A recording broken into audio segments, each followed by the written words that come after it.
Well, good afternoon. For this session, we have the largest audience.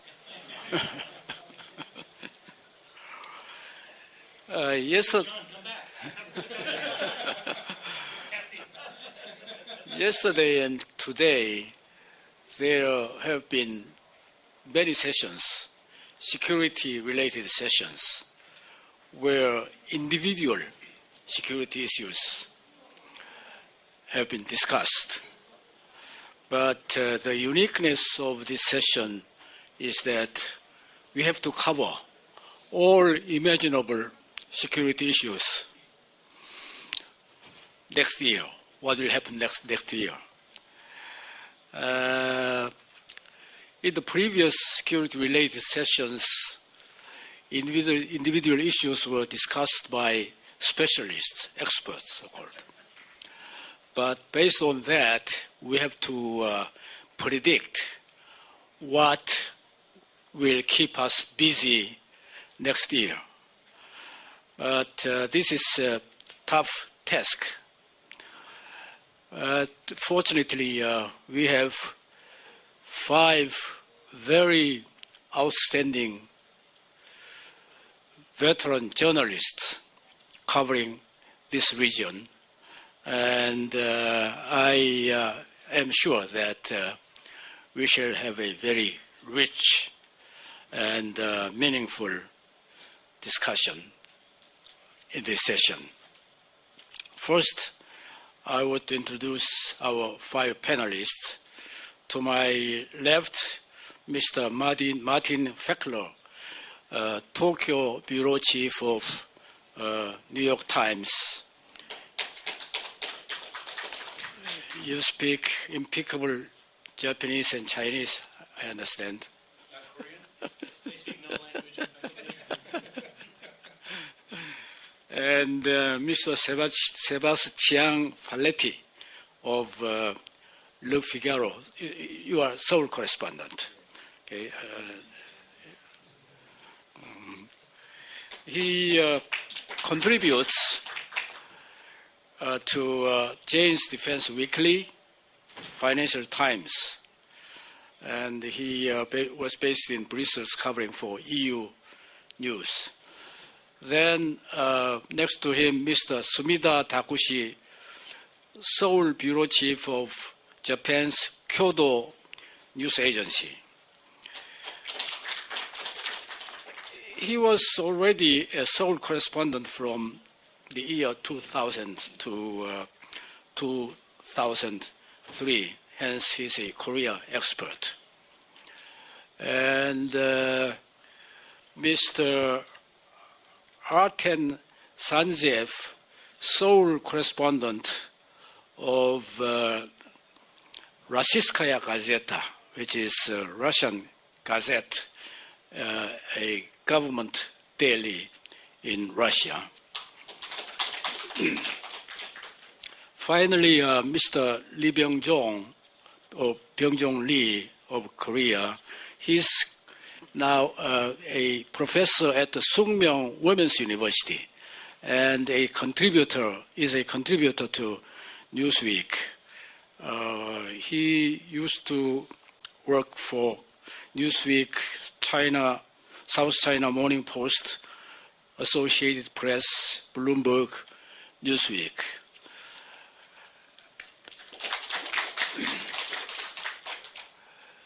Our theme today is predicting a political developments in Asia Pacific in the year 2012.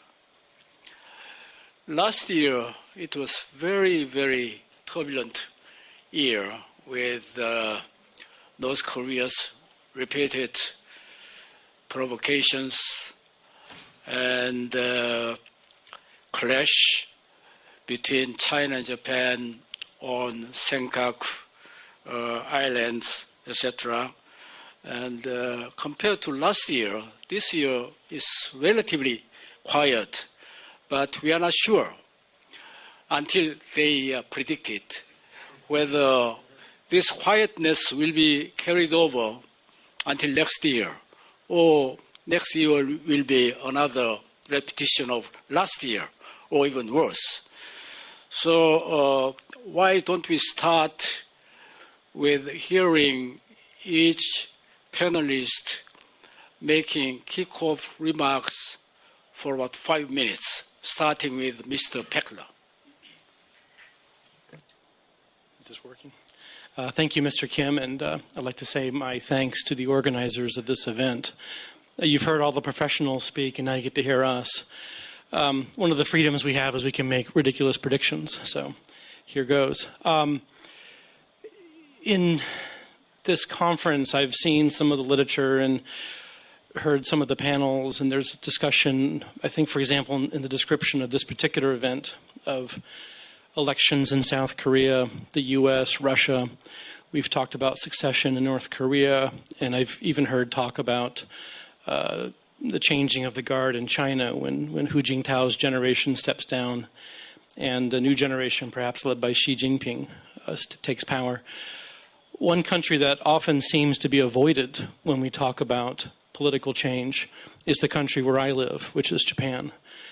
And so I think I'm going to start with Japan because I actually think it may be one of the more interesting countries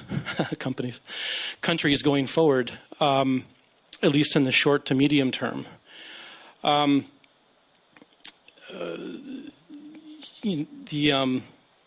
People have made predictions about Japan in the past and have usually been proven wrong. Japan has this wonderful ability to sort of defy predictions of change and to keep sort of chugging along at its own pace in its own way. And it has seen this slow decline economically, but also in its prominence. I'm struck, for example, at the signage here, which is in English, Korean, and Chinese, but there's no Japanese. And just 20 years ago, that would have been unthinkable. You know, Japan was the premier power in Asia. Japan was China. And now, and I know this rankles Japan experts, but it seems to have become an afterthought.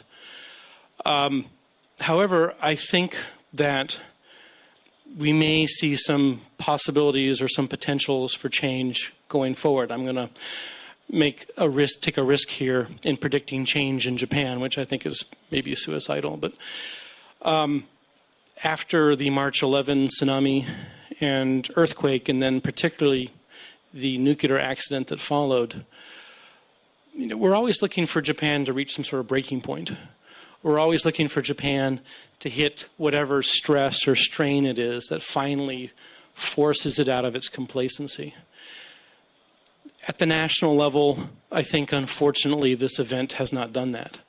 I don't think Prime Minister Khan has seized the moment. He has done some things like close down the Hamoka nuclear plant, but that's fairly minor stuff, I think, in terms of the broader picture. However, we're starting to see some interesting stuff at the grassroots and at the local level. And I can't go into it now because I think my time is limited, but let me just briefly point to one example in some of the cities in Fukushima Prefecture, which is where the nuclear plant, the crippled nuclear plant is located. And these cities basically are defying a central government, not really an order, but the central government has set standards for what is safe for schools in terms of allowing children to play in the schoolyards. And they've set it at 20 millisieverts per year, which, you know, before March 11, I had no idea what a millisievert was. And that's, but 20 millisieverts is basically the level that an adult worker in the United States is allowed to be exposed to if he works at a nuclear plant, which is a pretty high level. And you're talking about school children. This setting of 20 millisieverts per year is safe set off a bit of a rebellion in these local towns in Fukushima, where they've taken their own initiative to go in, replace the topsoil in schoolyards, and take various countermeasures. And it seems like pretty mild stuff, but in the Japanese context, it's pretty substantial because it's always been a very sort of centralized, top-down, bureaucratically led system, and what we're seeing now is local initiative. And local initiative driven by local outrage. Because if you look at the political dynamic of these decisions, they're angry parents who are concerned about the safety of their children. And if this sort of thing builds and increases, and if it continues where there's a perception that the safety of people is not being protected by the national government, that the national government is not taking enough steps to protect people, then maybe this sort of thing will continue in Japan. And so I think I'll stop there, but just raising the possibility perhaps not of a top-down sort of political change, but perhaps of a bottom-up change. And one of the outcomes of this may be, at the national level, the emergence of a second Koizumi-like character. Koizumi, of course, came in at the end of a financial crisis in Japan when there was a lot of frustration with political paralysis, that this thing had dragged on years and years and years, and Japan had gone through not one but two sort of financial crashes, basically. And finally, Koizumi came to power, and he came to power with promises to destroy the LDP. And he did a very good job. Maybe we'll see something like that again, because Koizumi was unique in Japan in that he was a populist, and he was able to kind of grab that zeitgeist, that national emotion in Japan, and channel it in a way that was became a political force. I also cover South Korea, and if I can briefly talk about political change in South Korea, I have no idea what's going to happen in the presidential election. I don't think the field is clear yet. I don't think we know the candidates yet. But I will point to two things that could be interesting. One is North Korea. We talked about this at lunch, but this election could end up in some way, shape, or form as a referendum of North Korean policy, South Korea's approach to North Korea. There are many who blame Lee Myung-bak for the current difficulties with North Korea, that in a sense he's taken us back to the Cold War and undone two previous presidents, the progress that they had with North Korea. On the other side of the coin, there are many people who, of course, blame North Korea, and understandably so. Young Pyong-do seemed to have an enormous impact on public opinion here because civilians were killed. And so what comes out of that? Will there continue to be a tougher line on North Korea, or will we go back to something like a modified sunshine policy? I don't know. But the election could become an important indicator or determiner of that. The other is the FTA with the United States. It's interesting that the U.S. had stalled and delayed the deal for a while, but I wonder if we will not see a deal signed this year or implemented this year because of South Korea and because of the election. I wonder if it just becomes too much of a political hot potato with an election coming up for people in the GNP to want to even touch it. I mean, given the size of the beef protests, and I mean, agriculture and a lot of these issues are very emotional. And so it may be that people just decide in South Korea to shelve the FTA until after the election. How much time do I have? One more? I'm done? Okay, I'm done. I was going to go into regional issues, but we can do that later. Thank you. We'll come back to that with specific questions later on. Okay, Sebastian Faletti. Hello, good afternoon. So me too, I'm quite happy to go for a ridiculous prediction, but I'm not sure. I will try to compete, but I don't have the experience of Martin, so I decided just to turn to Chinese astrology when I was preparing this chat, because maybe that's the most reliable tool we have to talk about the future of this region at this stage. Today we are in the year of the rabbit, which, as the chair says, seems to be quieter than the previous one. It was the year of the tiger, would have been extremely tumultuous with the Chonan incident, with Yongpyong-do. I'm talking here about the peninsula, obviously. Next year, I checked, next year is the year of the snake. So I was wondering, what does that mean? So the first thing I read, they were saying that during the year of the snake, you don't starve. So I thought that was a first interesting element when it comes to North Korea. Although it seems that the North Korean government is saying something different currently to the UN, partly to the US. But so that was the first thing. And then they say the year of the snake is a year particularly good for a good mediator. So it's supposed to be a year of deal making. Now, coming back as a journalist, I'm wondering if the conditions are there for a deal when we look at North Korea and if we look at the six-party talks. Today, if we look at 2012, I think we can say there's a fair chance that by 2012 the six-party talks maybe resume, because now we can see behind the scenes some effort in that direction. So maybe by the next 6 months, early 2012, we might have a meeting again of the six-party talks. That's a possibility. But then the key question is to do what, and will they deliver anything? And here, as the chair mentioned, obviously 2012 is fascinating because among the 6 parties, 4 of them will change their leadership. So basically North Korea has been faced with a kind of vacuum of power for them, because there's the US will be in an election campaign, China will change, South Korea will change, and Russia to 2012 will have some election.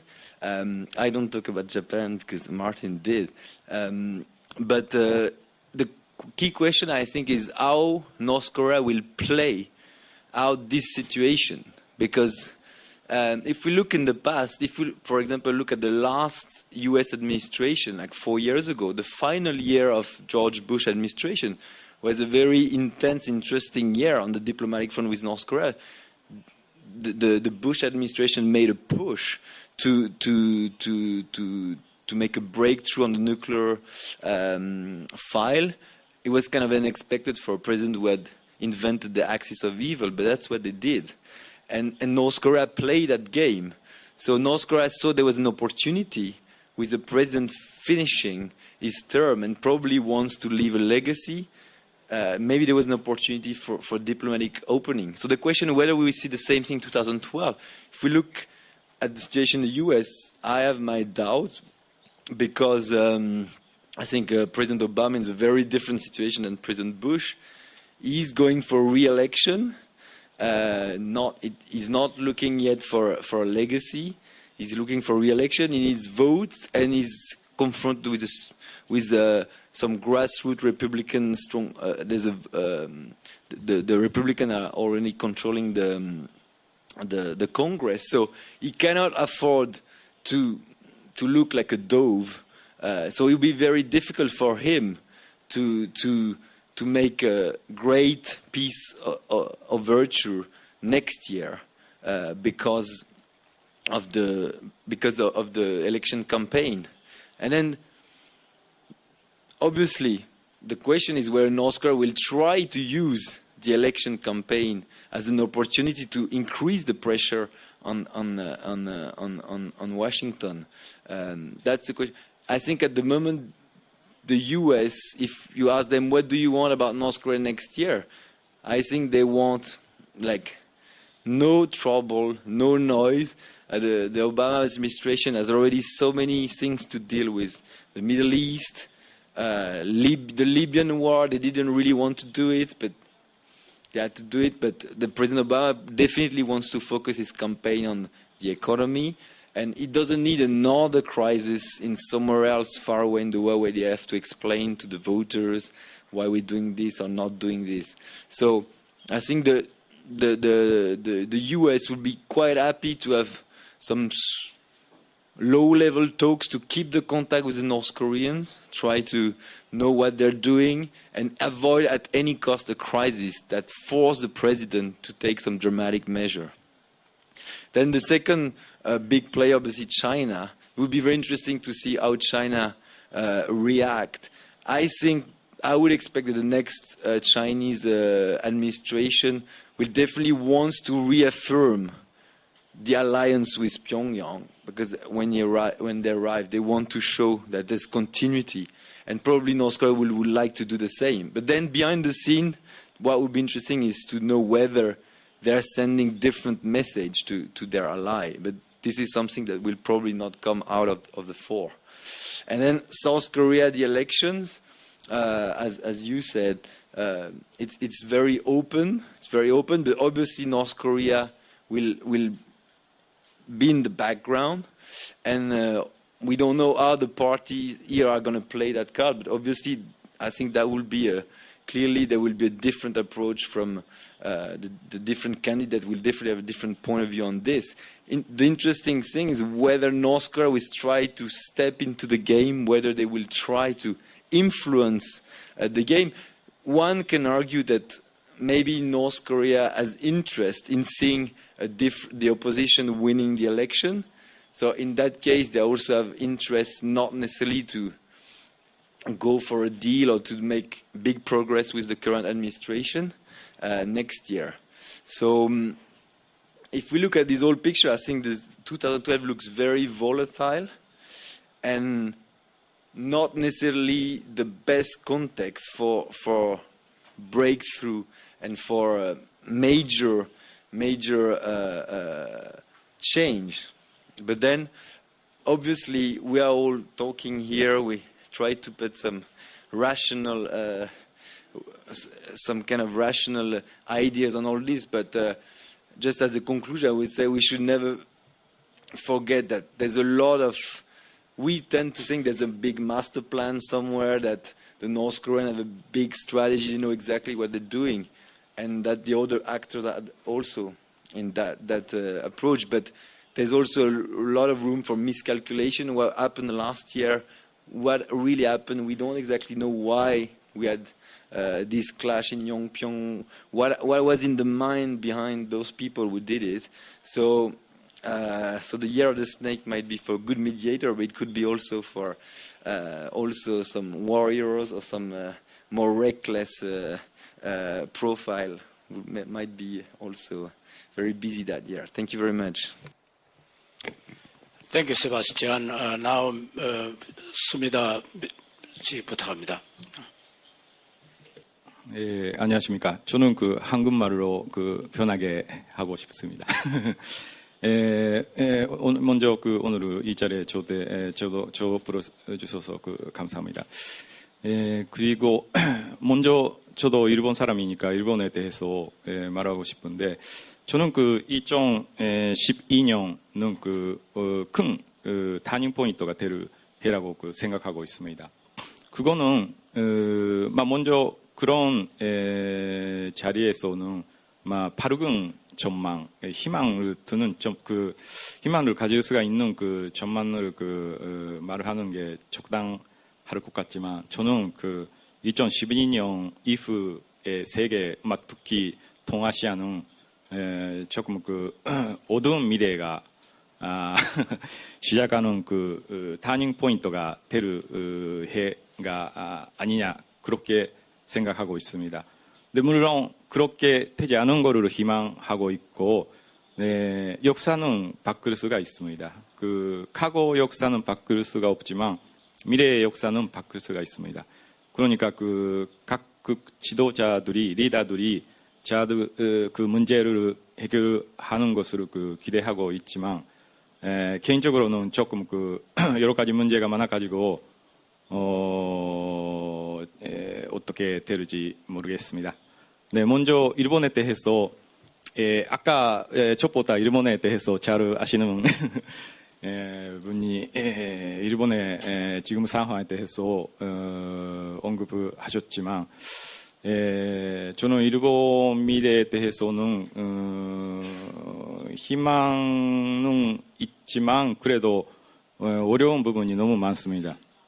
근데 일본은 그대로 가도 국가 재건 부재가 너무 많아가지고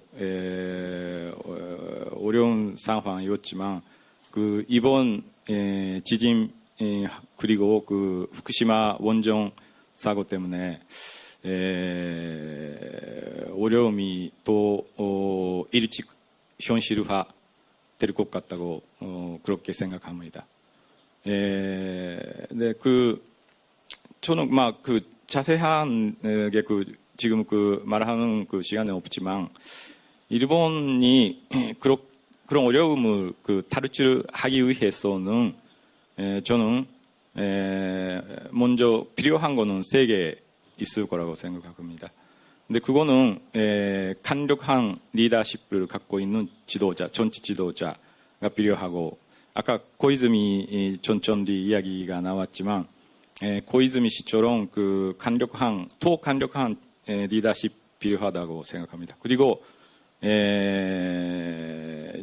더 중요한 거는 그 심플한 간단한 그 행정 조직하고 의사결정 제도 그거가 제일 중요하다고 생각합니다. 지금은 일본은 너무 복잡한 제도가 너무 복잡하고 수상 총리 나오토 총리 한 명이 결정만 해도 다 그거 그대로 일본 자체가 움직이는 거 아닙니다. 그거는 그쪽적인 그 뭐 시스템가 조금 문제가 있어가지고 그거 계획이 너무 필요한 거입니다.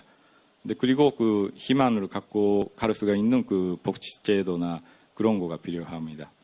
근데 결과적으로는 그 일본은 그런 큰 계획을 할 수 있는 정치인은 지금은 없고 그거는 일본 정치 지도자가 정치의 프로지만 국가 지도자로서 갖고 가야 되는 그 여러 가지 필요한 그 능력이 그거 좀 부족하고 있다고 저는 생각합니다. 그것 때문에 큰 계획을 할 수가 아마 어렵고 그것 때문에 일본은 점점 힘이 떨어질 것 같다고. 그리고 일본은 큰 리스크는 일본은 지금 일본 지진이 지난번에 있었지만 앞으로 뭐 내일 있을 수도 모르겠고 10년 후에 있을 수도 모르겠지만 큰 지진이 세계 역사적으로 보면 100년, 150년에 한 번씩 그런 큰 지진가 와가지고 그 큰 지진이 세계가 거의 동시에 아마 가까운 시일에 올 것 같습니다. 동경 직하에 큰 지진이 있고 서쪽 일본 도카이 지방 서쪽나 시국 지방 서쪽 규슈 가까이까지 넓은 범위에서 큰 지진이 올 가능성이 그문이다. 네, 그거에 그때는 일본이 진짜 어려운 상황이 되고 지금처럼 말고 너무 위기적인 상황이 될 수도 모르겠고 그거에 대비해서 그런 강력한 리더십하고 정치 계획이 필요하고 그거 없으면 어떻게 될지 모르겠습니다. 근데 그리고 일본이 그렇게 큰 어려움이 되면 그거는 일본뿐만 아니라 한국, 중국, 미국, 유럽 다 큰 영향이 미칠 것 같습니다. 그거는 지금 세계는 일본만에는 그렇게 프레젠스는 크지 않지만 사실은 일본은 미국 국제를 사고 일본하고 중국이 미국 국제를 사고 그 돈으로 미국은 국가 재원을 갖고 있고 운영되고 있고 유럽 EU 나라 각국들도 일본 은행에서 많은 돈이 공급되고 그만에 이용하면서 여러 가지 국가 운영이 되고 있는 그런 만의 흐름이 있습니다. 그 흐름이 일본의 더 큰 지진이 오고 국가 위기가 되면 만의 흐름이 잘 되지 않고 미국, 유럽 그리고 아시아 각국도 어려운 상태가 생길 수도 모르겠고 그거 일본이 세계 위기, 세계 경제 위기를 발생할 그거 계기가 될 가능성도 있습니다. 근데 그런 그거는 가능성이지만 그 현실적으로는 현실적으로는 그 확률이 어느 정도 있는 가능성입니다. 네, 그리고 북한 문제입니다. 네, 지금 동아시아에서는 아마 지진 때문에 일본하고 북한이 제일 큰 리스크, 단기적으로는 제일 큰 리스크가 되는 국가가 입니다. 근데 북한은 지금은 김정일 지난번에 김정일 국방위원장이 중국으로 방문하고 김정일 국방위원장이 권재강 프레젠스를 보여주고 지금 권력 세습 과정 프로세스 있기 때문에 약간 북한이 제재가 불안하게 되지 않을까 그런 걱정 유려하는 사람도 있었지만 일단 김정일 국방위원장 공간 문제도 생각보다 그렇게 문제가 문제 아니다 그런 느낌이 좀더 프레젠스를 보여주었습니다. 그거는 이번 반증에 대한 북한의 성과, 김정일 위원장의 큰 성과라고 생각합니다. 그렇지만 한편으로 북한은 지금 한국, 일본, 미국 제재를 받고 경제적으로도 어렵고 신량도 옛날에처럼 사르 지원도 못 받고 너무 어려운 상황입니다. 그러니까 중국밖에 의존할 수가 없고 중국밖에 도움 줄 수가 있는 나라는 지금 없고 그런 상황을 잘 보여주는 중국 방문이었다. 그렇게도 생각하고 있습니다. 네, 감사합니다. 알텐스.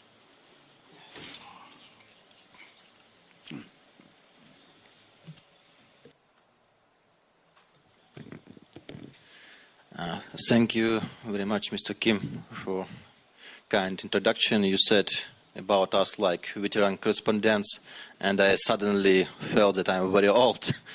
But I just celebrated 29th birthday a couple of weeks ago. Anyway, I just would like to express my personal opinion on some issues that we are discussing now. And first of all, because I represent here Russia, I just would like to tell a little about next year presidential elections. Actually, we will face two elections. First, general elections will be held this year, December. And from my point of view, I think they are much more interesting because now we have one ruling party. In English, we can just translate it like United Russia, and it has the total majority in Parliament, 315 seats among 450, and if it will keep the majority and people will support it, I just can say that the power will just and the policy, Russian government policy, will have no significant changes. In another way, if some opposition parties like Communist, Liberal Democratic Party, or some new opposition parties that are not represented now in Parliament will also get a significant part of seats, I think some changes can be made in case of internal Russian policy, but not foreign one. What about presidential elections? I think it's the most interesting question that many people all over the world interested who will be the next president, Medvedev, Putin, or somebody else. I think it's not so important because Putin or Medvedev will be president as Russian policy, political course will not be changed much. There are several causes why.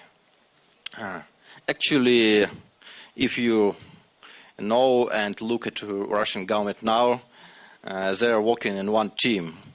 One is the president, another one is the prime minister, and if there will be any shift in their positions next year, the course, economic, political, will be realized in the same way. Especially, it's related to modernization of Russian economy.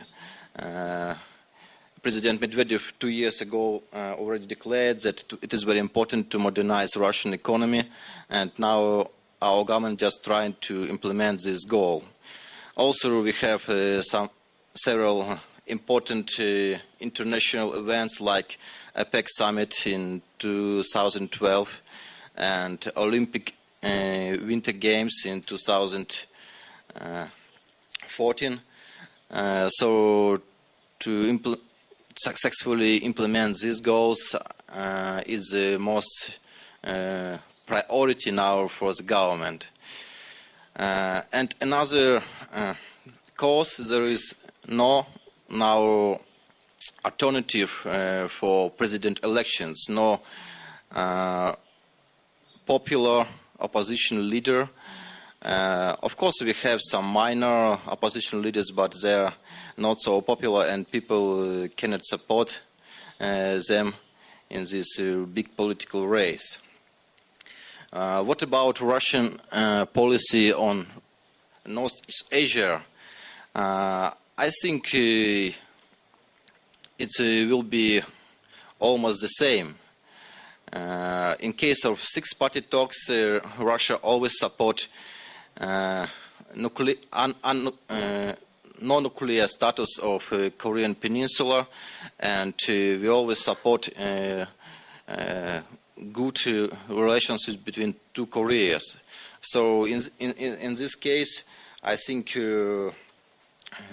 our government will continue some attempts to dissolve the North Korean nuclear problem, and will try to cooperate with North Korea to improve relations with South Korea, because these problems, at my point of view, they are interconnected, because if there is no good relations between two Koreas, to achieve the denuclearization of Korean Peninsula is very difficult. And another thing I just want to tell about, and I just was a little surprised that nobody said before, I think is the situation on Middle East. Sebastian already mentioned that this year is year of rabbit and it's rather calm, but I think if we can look at what is happening in the Middle East and Northern Africa, it's not seems so calm. And of course it will have some influence, maybe not so straight, but indirect to situation in China, I think, and maybe North Korea, because we already have some successful revolutions in Tunisia, Egypt, in Libya it's almost finished, and now Yemen, Syria. I think maybe Iran also can join in some time to these all countries, and it will influence, I think, in rather significantly to China's situation, because Syria and Iran, they are allies of China and have close cooperations to this country. And if the power will be changed in these countries, I think it will influence in political and economic way on situation in China. What about Japan? Japan face now very big economic problems because of great disaster which was happened on March, and the nuclear catastrophe on Fukushima. But I think Japan has a very big economic power and potential. It's the third economy in the world. It can resolve this problem in 1 or 2 years. I'm not an economist. I can just count their definite terms and the size of this damage. But I think maybe the most important thing in this catastrophe for Japan is the energy problem. If it will just reconsider all this, it's a energy strategy, energy policy, and try to increase the part of renewable energy resources, like Naoto Kan, Japanese Prime Minister, said not so long time ago. I think it can make some influence on economic development of Japan, but in short term, I think, not long term. Yes. Thank you. You have covered really a wide range of issues. Mr. Lee Byung-jong, please. Thank you, Mr. Kim. I'm very pleased to be here, but I'm also at the same time a little, hesitant and cautious to make predictions about next year. As a journalist, we've been always covering, what's happening or has happened. We never covered what will happen in the future, but that's our job today. So I have to make some predictions about Korea and neighboring countries. We had a small session last night, hosted by the Global Asia, predicting year 2030.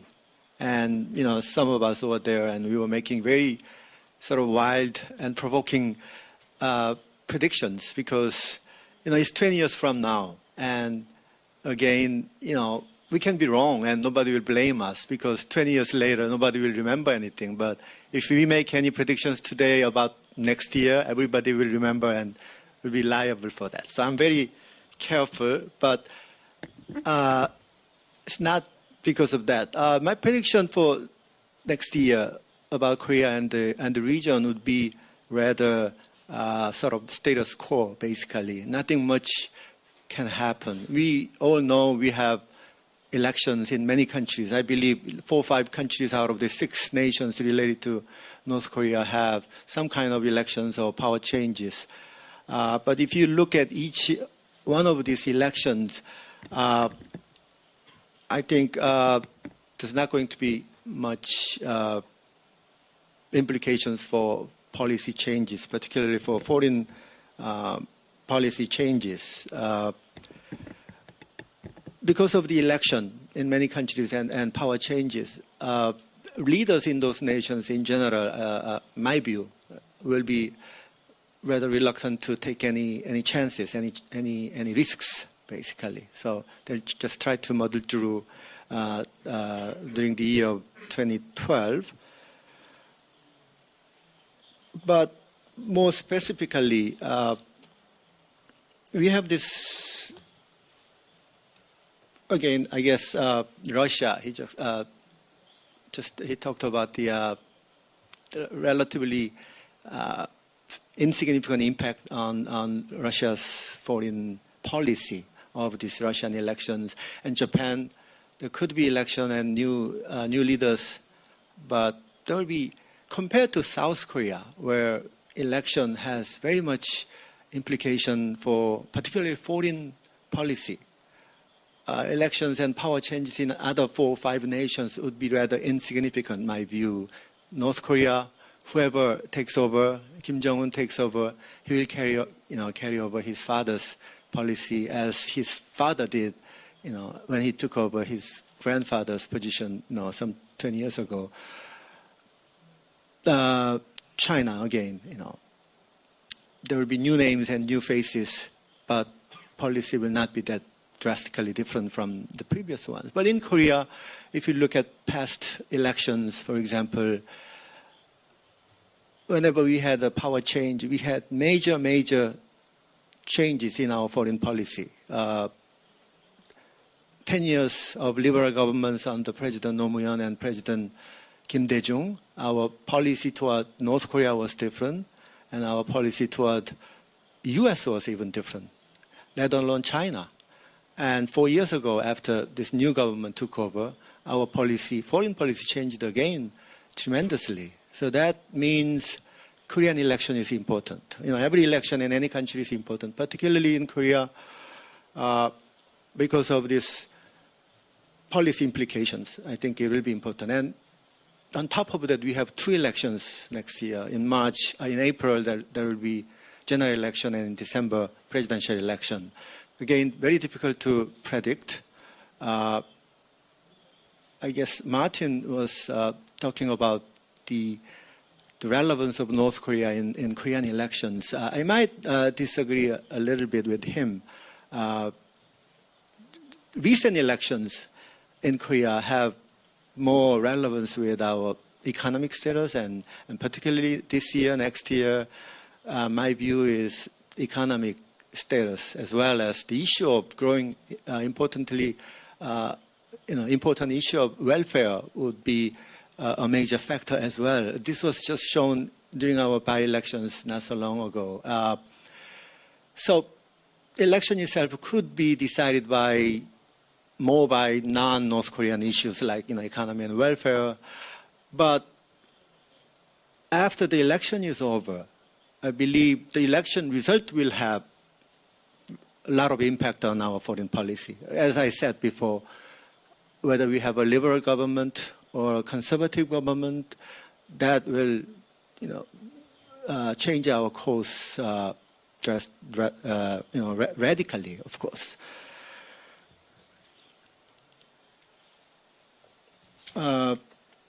But again, the main election of presidential election is at the end of the year. So until that time, it will be all uncertainty and ambiguity. So that means no risk taking, no chance taking, sort of status quo. One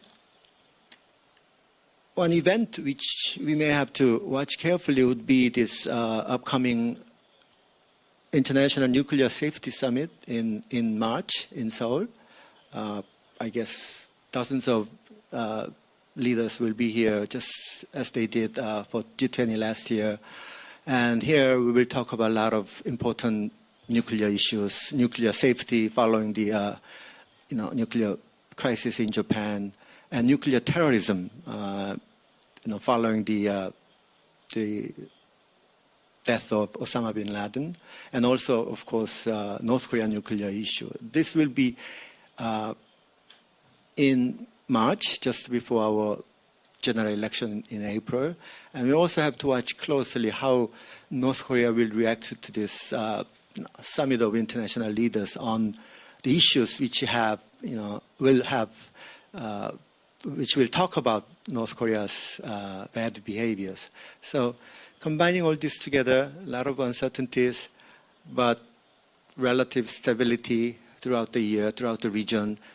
But there could be small disruptions, particularly for this nuclear summit and so on. Okay, thank you. Thank you very much. I have some specific questions related to those raised in the course of kickoff remarks. The first one goes to Martin Feckler. You said that Japan needs a second Koizumi style strong leadership. Could you give us 2 candidates specifically? I think with Koizumi, what was interesting, if I think back to 2001, 2002, was it 2001, Sam? It was 2001, wasn't it? When he emerged, yeah. you didn't really see him coming. You know, his predecessor was Prime Minister Modi, who was perhaps the most uncharismatic, wooden-headed individual to lead a major nation in quite a while. And Koizumi was at one point was sort of derisively referred to as henjin, which is like weirdo, by Tanaka Makiko, who has a knack for coining such descriptions. And people just didn't really see him coming. And he was able to kind of put his finger on something with his little sort of short, punchy comments and these sort of evening press conferences or sort of stand-up, press briefings he would give in the Prime Minister's office. And he did it with sort of a combination of sort of folksy, I feel your pain.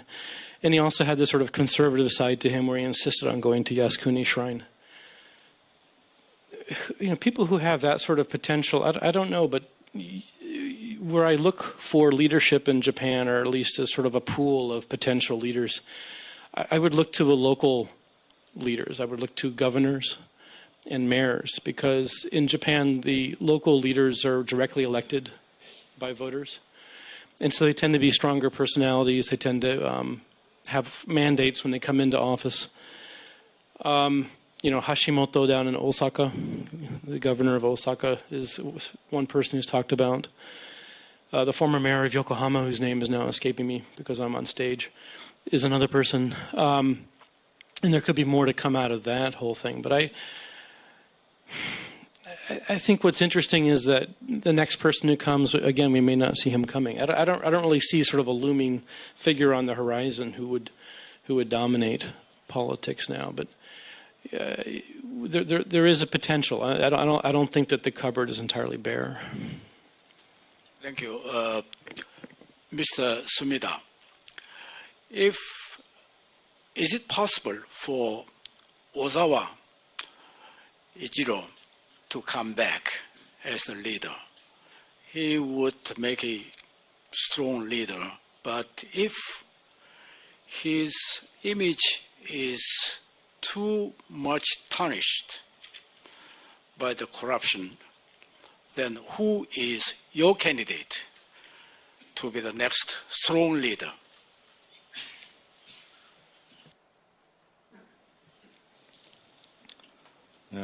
먼저 오자와 씨 말인데, 오자와 씨는 자기의 리더는 어려울 것 같다고 생각합니다.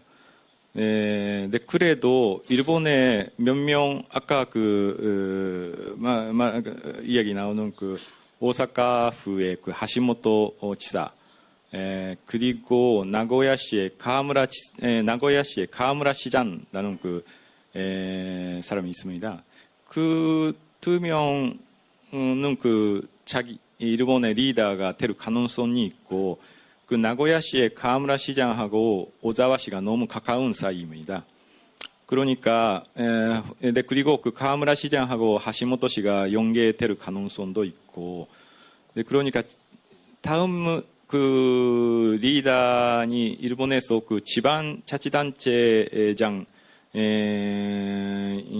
두 명이 리더가 되고, 그러면 오자와 씨가 그 리더들하고 연계될 가능성이 있고, 근데 그런 가능성이 있지만, 그렇게 연계되면 오자와 씨는 다시 어느 정도 큰 힘을 갖고 있을 가능성이 있습니다.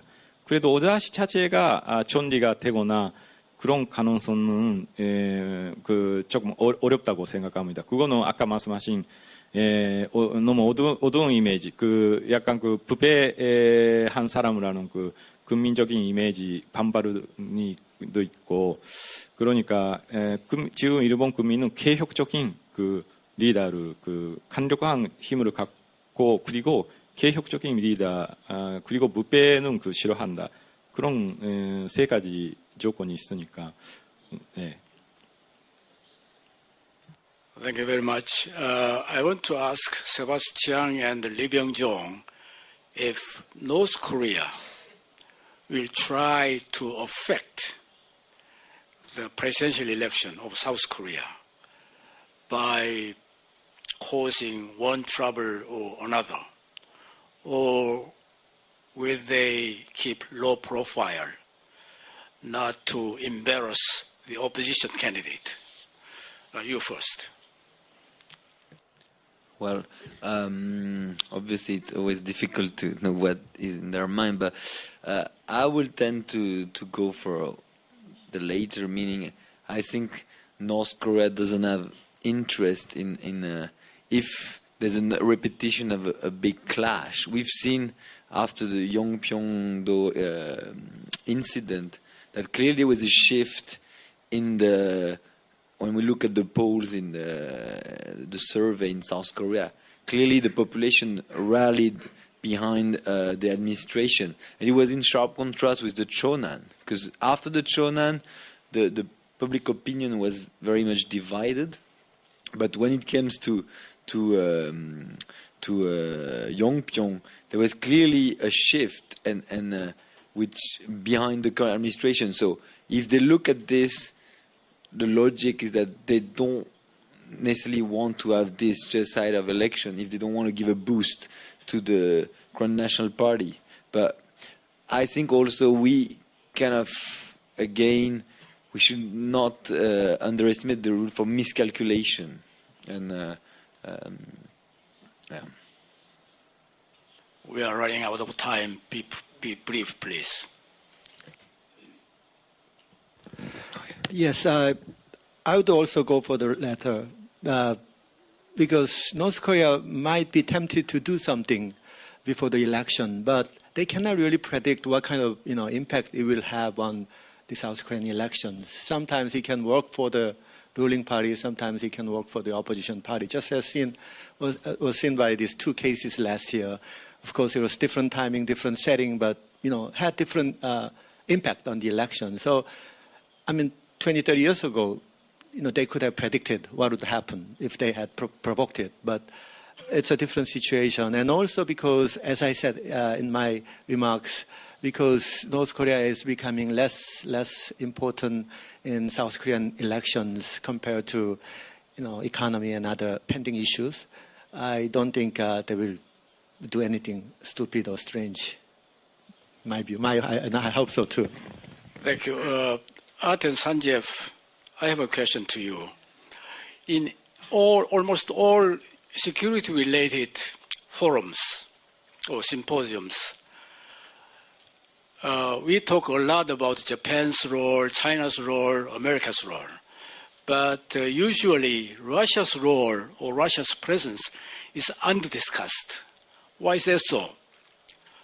In 2 minutes, please.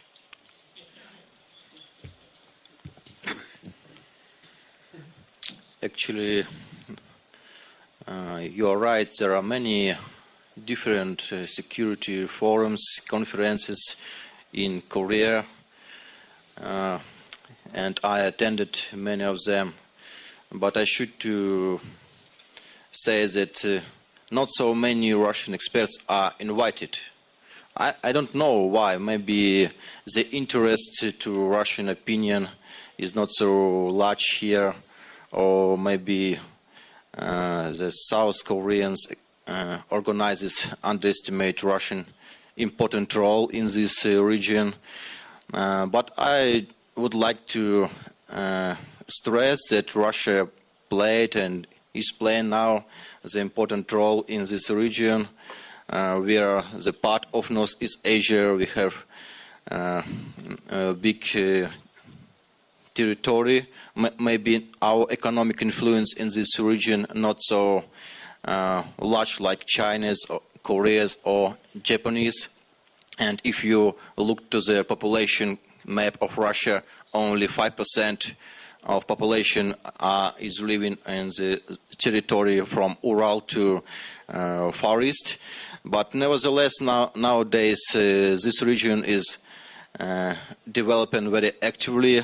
And next year the summit of APEC countries will be held in Vladivostok. It's just near to the Korean Peninsula, and we still participating in six-party talks, COC, Shanghai Organization and different others discussions formats. So I think maybe nowadays the situation is formed in such a way that Russian presence is not so significant in Northeast Asia, and especially that security conferences that you mentioned. But in reality, Russia's policy is still strong in this region, and Russian government still have great interest to cooperate development of the cooperation with Asian countries. Thank you. We have to address one big issue that is core issue for any security-related matters for this region.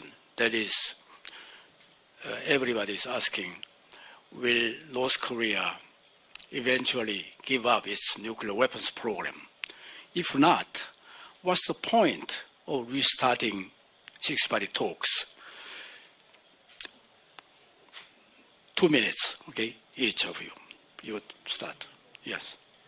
This question? No, I don't think they will. They won't. Then No, why would do we? they? Why do we? Why, I wouldn't. If I had nuclear weapons, I wouldn't give them up. I mean, look at Libya.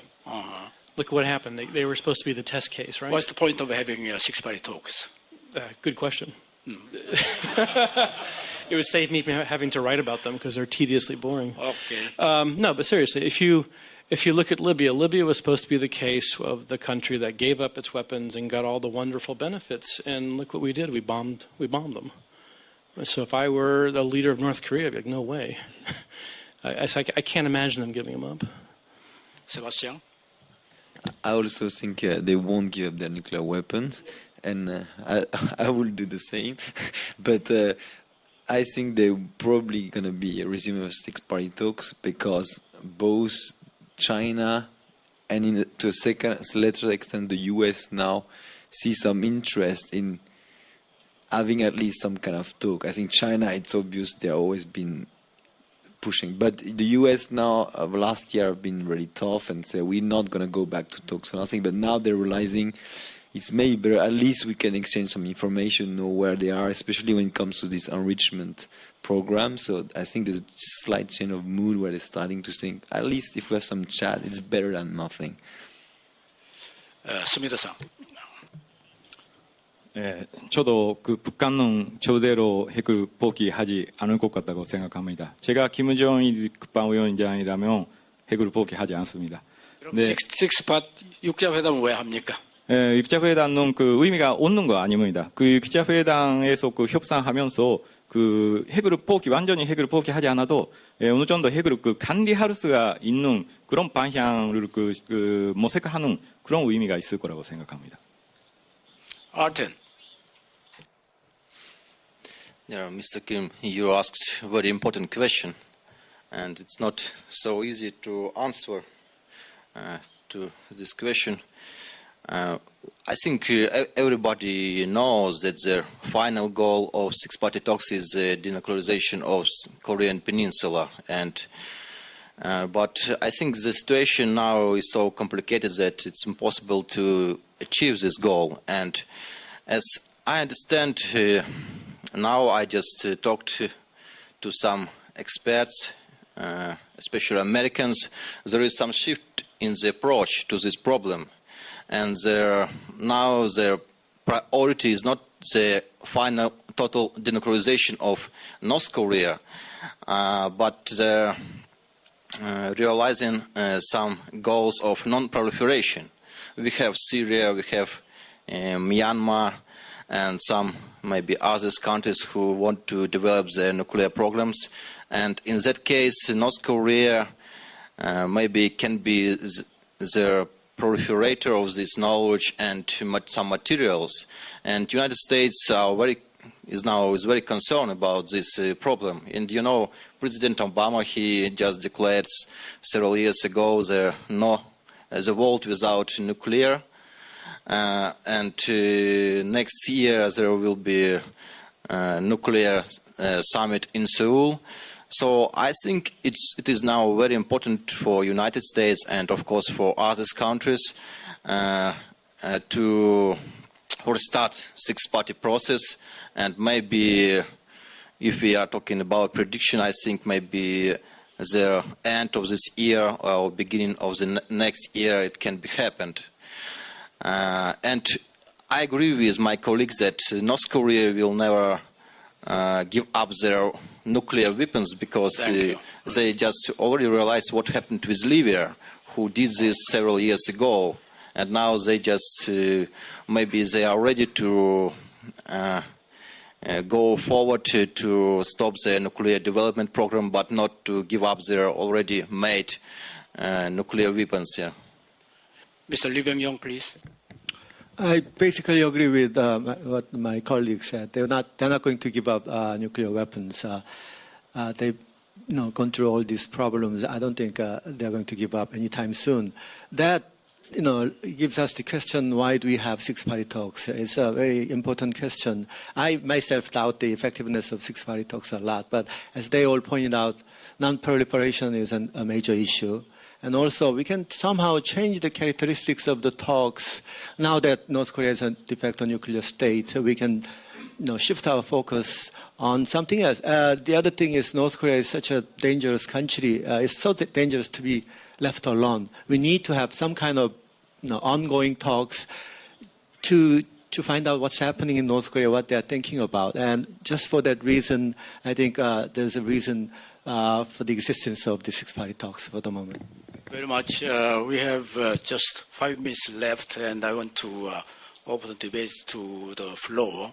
If you have any questions, comments, be very brief, please. Oh, yes.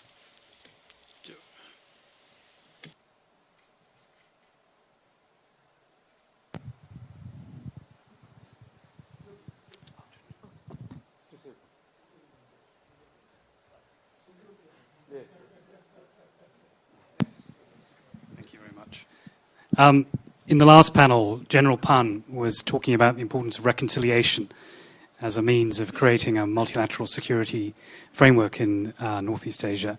What role do you think the media, not necessarily the media of your host countries, of your home countries, but the media of the countries you're covering, China, Japan, and Korea, play in either facilitating that reconciliation or acting as an obstacle?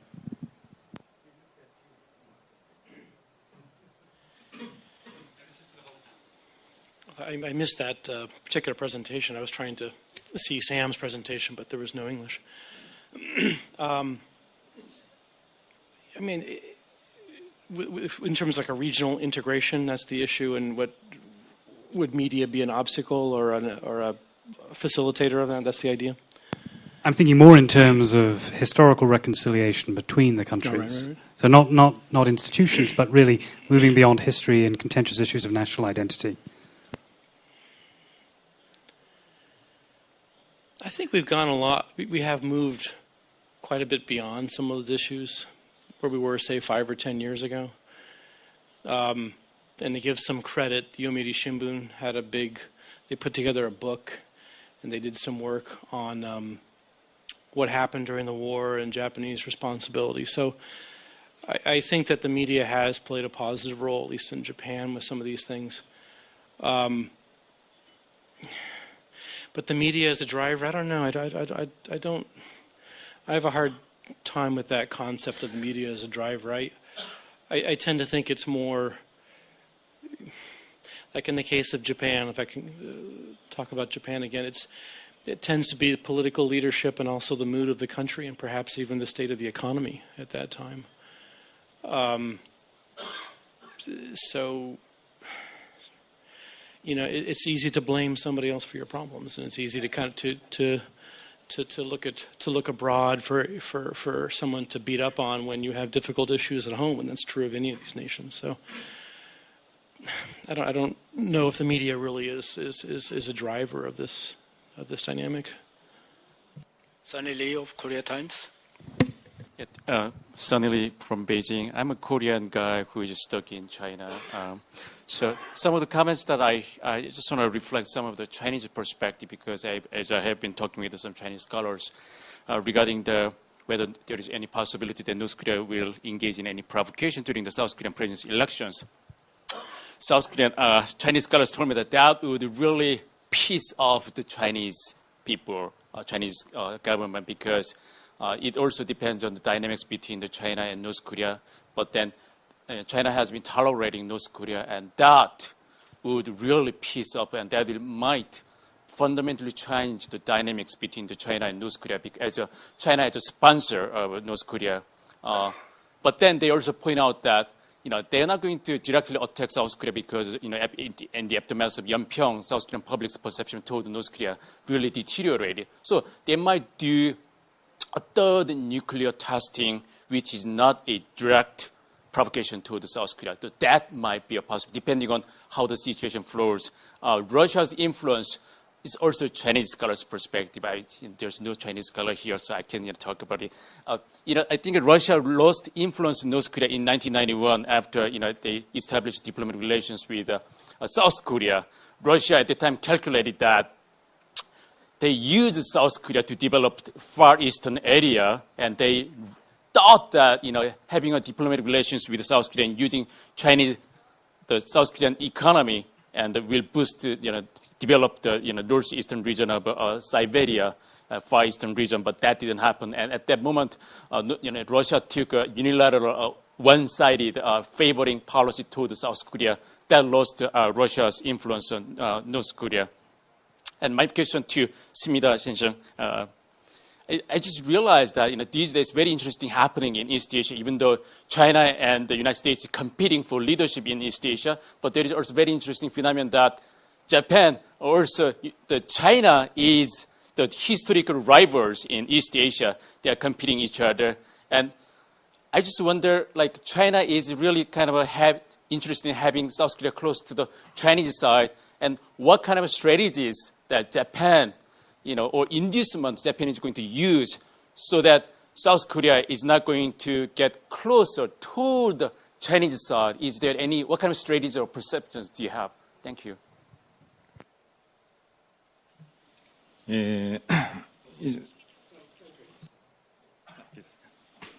사실은 일본은 중국하고 여러 가지 지금 경제적으로는 경쟁 관계가 있어가지고 그래도 일본, 중국, 한국은 경쟁하는 부분도 있지만 협력해야 되는 경제적으로는 협력해야 되는 부분도 많고. 안보 분야에서는 그렇지도 않고 조금 복잡한 관계가 있습니다.